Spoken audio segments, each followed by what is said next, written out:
Movie के starting में हमें बैकग्राउंड में एक स्टोरी बताई जाती है जहाँ रात के टाइम एक प्रेग्नेंट औरत को हॉस्पिटल लाया जाता है और ठीक 3:33 पे वो औरत एक लड़के को जन्म देती है। लेकिन वो लड़का एकदम शांत होता है और कोई भी हलचल नहीं कर रहा होता, जिससे डॉक्टर थोड़ा हैरान होते हैं और उन्हें लगता है कि शायद ये बच्चा मर चुका है। लेकिन थोड़ी देर के बाद वो बच्चा अचानक जोर जोर से रोने लगता है। इसके बाद सीन 30 साल बाद कादिर नाम के एक लड़के पर शिफ्ट किया जाता है जो कि अपनी बेरोजगारी और काम के लिए लोन ना मिलने की वजह से परेशान होकर समुद्र के किनारे बैठा हुआ था और इसी वजह से उसके दोस्त और रिश्तेदार उसका मजाक उड़ाते थे। जिसके बाद कादिर अपने घर जाता है जहां वो अपनी माँ, बहन और भांजी के साथ रहा करता था। वहीं हम देखते हैं कि रात को जब कादिर और उसकी भांजी निम्बिया टीवी देख रहे होते हैं तभी अचानक कादिर के फोन की नोटिफिकेशन बेल बजने लगती है। लेकिन जब निम्बिया जाकर देखती है तो उसके फोन पर कोई भी मैसेज नहीं होता। वहीं थोड़ी देर बाद उसके घर का दरवाजा कोई नॉक करता है तो उसकी बहन देवी दरवाजा खोलती है, लेकिन वहाँ उसे कोई भी नहीं दिखता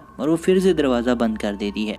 थोड़ी देर बाद फिर से कोई दरवाजा नॉक करता है तो इस बार कादिर दरवाजा खोलता है, लेकिन उसे भी बाहर कोई नहीं दिखता। लेकिन कुछ देर के बाद देवी का पति यानी कादिर का जीजा उनके घर के बाहर आकर हंगामा करके उनसे लड़ाई झगड़ा करने लगता है और यहाँ हमें पता चलता है कि दरअसल देवी अपने पति की हरकतों से परेशान होकर अब अपने मायके में रहती है। तभी देवी वहां आकर अपने पति से कहती है कि तुम प्लीज यहाँ से चले जाओ, लेकिन उसका पति कहता है कि आज मैं बिना डाइवोर्स लिए वापस नहीं जाऊंगा। दरअसल उसके पति को उससे डाइवोर्स चाहिए था और इसीलिए वो बार बार उनके घर में आकर हंगामा किया करता था। लेकिन देवी अब अपनी लाइफ में और परेशानियां नहीं चाहती थी, इसीलिए वो उसे डाइवोर्स पेपर पर साइन करके उसे डाइवोर्स दे देती है। थोड़ी देर बाद उनके घर पर कादिर की गर्लफ्रेंड वृंदा आती है जो कि उसे एक डिजिटल वॉच गिफ्ट करती है और उसने पहले से ही उस वॉच पर 3:33 का अलार्म सेट किया हुआ था जो कि कादिर का बर्थ टाइम था। दरअसल कादिर वही लड़का है जिसकी स्टोरी हमें मूवी के फर्स्ट सीन में बताई गई थी।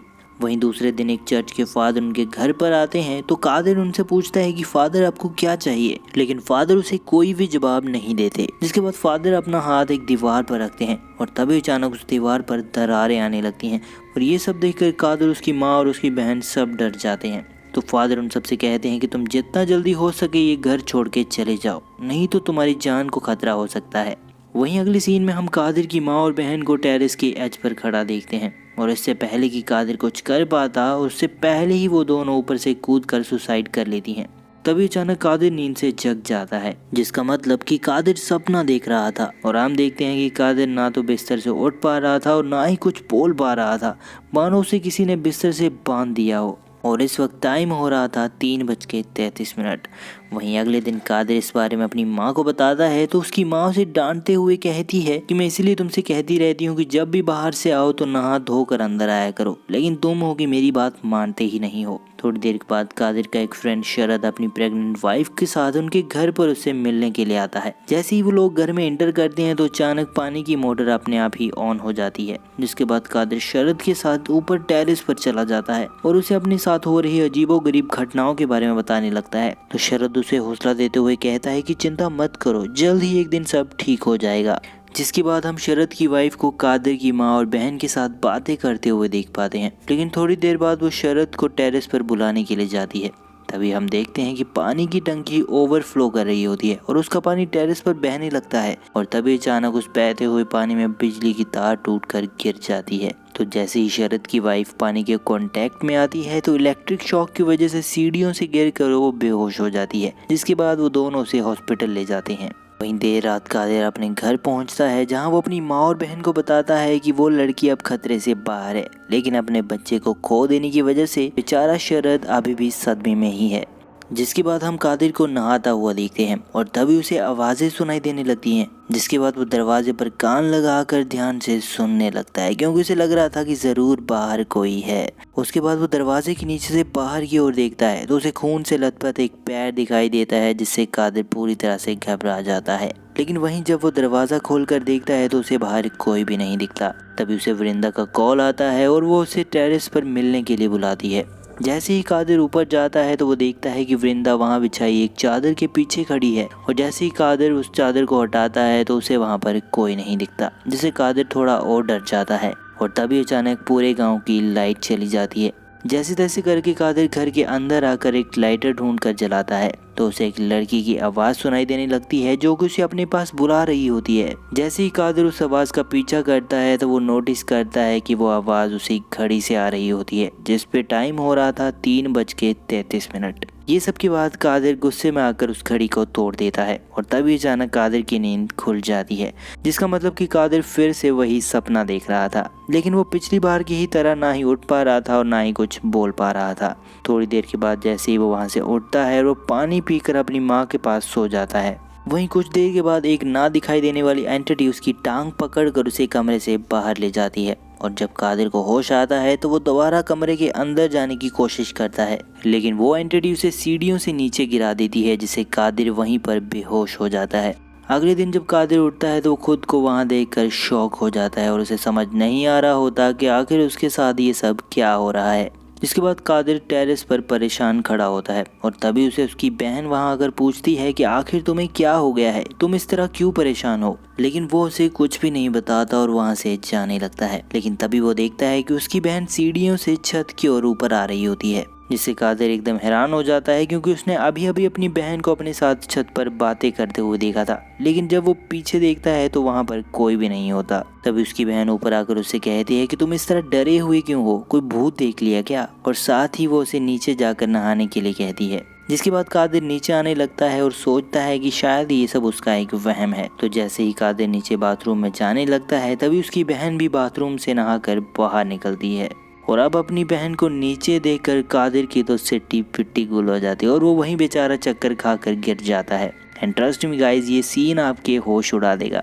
उसके बाद कादिर को हॉस्पिटल लाया जाता है जहां वो डॉक्टर को बताता है कि पिछले कुछ दिनों से रात को ठीक 3:33 पर मेरे साथ अजीब अजीब सी घटनाएं होती हैं जिनसे मैं अब परेशान हो चुका हूँ। तो डॉक्टर उसे कहता है कि शायद पूरी नींद ना मिलने की वजह से तुम्हारे साथ ये सब हो रहा है और उसे कुछ दवाइयाँ देकर घर भेज देता है। हॉस्पिटल से बाहर आते ही वृंदा उसे कहती है कि जितना जल्दी हो सके तुम्हें मेरे पिताजी से हमारे रिश्ते की बात करनी होगी, नहीं तो वो मेरी शादी कहीं और करवा देंगे। जिससे कादिर और ज़्यादा परेशान हो जाता है। उसके बाद कादिर घर पहुंचता है जहां उसकी माँ उसकी नज़र उतारती है और उसके पिलो के नीचे चाकू और नींबू रख देती है ताकि उसे बुरे सपने ना आए। जिसके बाद हम कादिर और वृंदा को एक साथ टेरेस पर देखते हैं जहाँ वो उससे कहती है कि तुम जानते हो कि अभी टाइम क्या हो रहा है।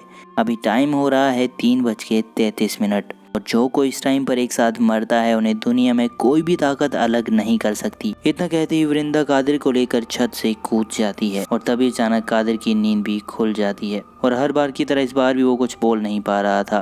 तभी कैमरा वहां लगे एक मिरर पर शिफ्ट होता है जिसमें हम देखते हैं कि एक औरत की आत्मा लाल साड़ी पहने हुए उस पर बैठी हुई है। जिसके बाद निम्बिया नीचे आती है और वो कादिर पर ठीक वैसे ही बैठ जाती है जैसे वो औरत की आत्मा बैठी हुई थी। जिसके बाद वहां पड़ा चाकू उठाकर वो कादिर को मारने की कोशिश करती है, लेकिन इससे पहले कि वो कादिर को मार पाती तभी कादिर उठ जाता है और उससे टेरेस का दरवाजा खुलने की आवाज सुनाई देती है। जैसे ही वो छत पर जाता है तो निम्बिया टेरेस के एज पर खड़ी होती है। इससे पहले कि वो नीचे कूद पाती उससे पहले ही कादिर उसे पकड़कर पीछे खींच लेता है। तभी देवी की नींद अचानक खुल जाती है और वो देखती है कि उसकी बेटी बिस्तर पर नहीं है। वो उसे ढूंढने लगती है और इस सब से कादिर की माँ की भी नींद खुल जाती है। जैसे ही कादिर की माँ ऊपर टेरेस पर जाने लगती है तो अचानक टेरेस का दरवाजा बंद हो जाता है जिसे वो खोल नहीं पा रही थी। तभी अचानक घर के अंदर से उसे कादिर की आवाज़ सुनाई देने लगती है और जैसे ही वो नीचे जाती है तो वहाँ उसे देवी दिखाई देती है जिसे किसी आत्मा ने अपने वश में कर लिया होता है और उसके बाद वो आत्मा कादिर की माँ को भी अपने वश में कर लेती है।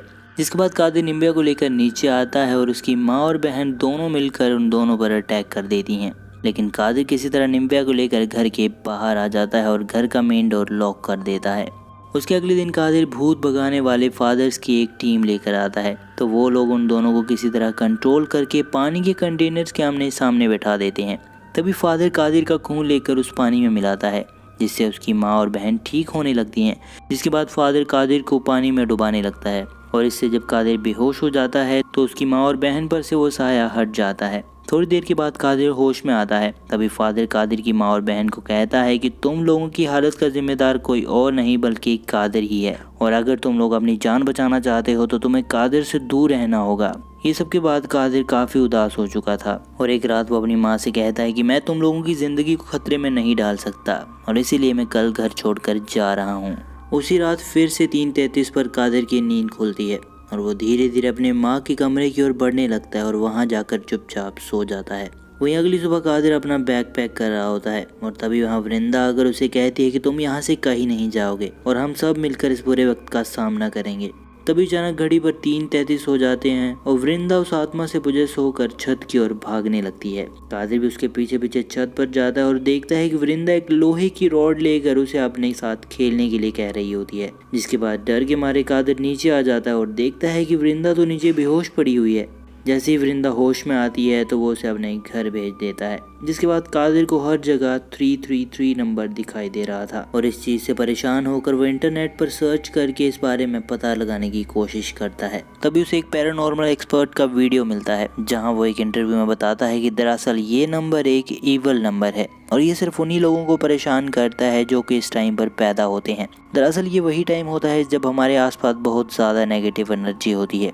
जिसके बाद इंटरव्यूअर उस एक्सपर्ट से इस नंबर से बचने का तरीका पूछता है तो वो कहता है कि हाँ, इस नंबर से बचा जा सकता है। दरअसल इसे बचने का तरीका भी उसी टाइम में छुपा हुआ है और जो कोई 59 सेकंड के अंदर उस तरीके को ढूंढ लेगा वो बच जाएगा। जिसके बाद वो डिसाइड करता है कि वो आज रात नहीं सोएगा और ठीक 3:33 पे खुद को बचाने का तरीका ढूंढेगा। वो बहुत देर तक जागता रहता है लेकिन 3:33 होने से पहले ही उसकी आंख लग जाती है। तभी एकदम से उसकी आंख खुलती है और उसे अपनी माँ और बहन के चिल्लाने की आवाज़ सुनाई देती है जो कि अपने कमरे में कैद हो गई थी। जैसे ही कादिर कमरे का दरवाज़ा खोलता है तो उसे अंदर कोई भी नहीं दिखता, जिससे वो घबरा जाता है और तभी अचानक घर की लाइट भी चली जाती है। जिसके बाद वो बाहर आकर किसी तरह कैंडल जलाता है और तभी उसकी माँ और बहन कमरे से बाहर निकलती हैं। तो कादिर को लगता है कि ये सब सच नहीं है, बस उसका एक वहम है। उसके बाद जैसे ही देवी उसे समझाने की कोशिश करती है तो वो उसे जोर से धक्का दे देता है जिससे उसका सर दीवार पर जा लगता है और वो मारी जाती है। जिसके बाद वो अपनी माँ का गला काट कर उसे मार देता है। तभी वो वापस कमरे में जाता है जहाँ वो अपनी सोती हुई भांजी का गला दबाकर उसका भी काम तमाम कर देता है। लेकिन जैसे ही वो निम्बिया को मारकर कमरे के बाहर जाता है तो वो देखता है कि उसकी माँ और बहन की लाशें गायब हो चुकी थी, वहाँ पर कोई भी नहीं होता। जिसके बाद अचानक से उसके सामने एक औरत का भूत आ जाता है जिससे वो डर के मारे घर के बाहर आकर गली में जोर जोर से चिल्लाने लगता है और रात होने की वजह से वहाँ कोई भी नहीं होता जो कि उसकी आवाज़ सुन पाए। लेकिन तभी अचानक कादिर को एहसास होता है कि ये वक्त रात का नहीं बल्कि दिन का है। जिसके बाद पुलिस वहां आकर उसे पकड़कर उसके घर ले जाती है जहां वो अपनी माँ, बहन और भांजी की लाशें देखकर पूरी तरह से टूट जाता है, जिसका मतलब कि ये सब उसका वहम नहीं था बल्कि उसने सच में उन लोगों को मार दिया था। जिसके बाद वो गिल्ट में आकर खुद भी टेरेस से कूदकर अपनी जान दे देता है। वही सीन कुछ महीनों के बाद कादिर के घर पर शिफ्ट होता है जहाँ वही सेम पैरानॉर्मल एक्सपर्ट इन्वेस्टिगेशन के लिए आया होता है और जैसे ही वो एक खास तरह की लाइट एक दीवार पर मारता है तो वहाँ उसे कुछ नंबर दिखाई देते हैं। जिसके बाद वो अपने एक डिवाइस की हेल्प से कादिर की आत्मा से कांटेक्ट करने की कोशिश करता है और तभी उसके हेडफोन में किसी तरह की आवाज़ें सुनाई देने लगती हैं जो कि क्लियर नहीं होती। तभी अचानक उसका फ़ोन बजने लगता है तो वो देखता है कि उसके फ़ोन पर 333 नंबर से कॉल आ रहा है और उसकी कॉल पिक करते ही ये मूवी यहीं पर समाप्त हो जाती है। मैं आपको बता दूं कि जल्द ही इस मूवी का सेकंड पार्ट भी आएगा जिसमें हमारे सारे डाउट्स क्लियर किए जाएंगे कि आखिर उस घर में किस औरत की आत्मा रह रही है और उस आत्मा का 333 नंबर से क्या रिलेशन है। होप आपको ये वीडियो पसंद आई होगी। अब मिलते हैं नेक्स्ट वीडियो में। Till then good bye.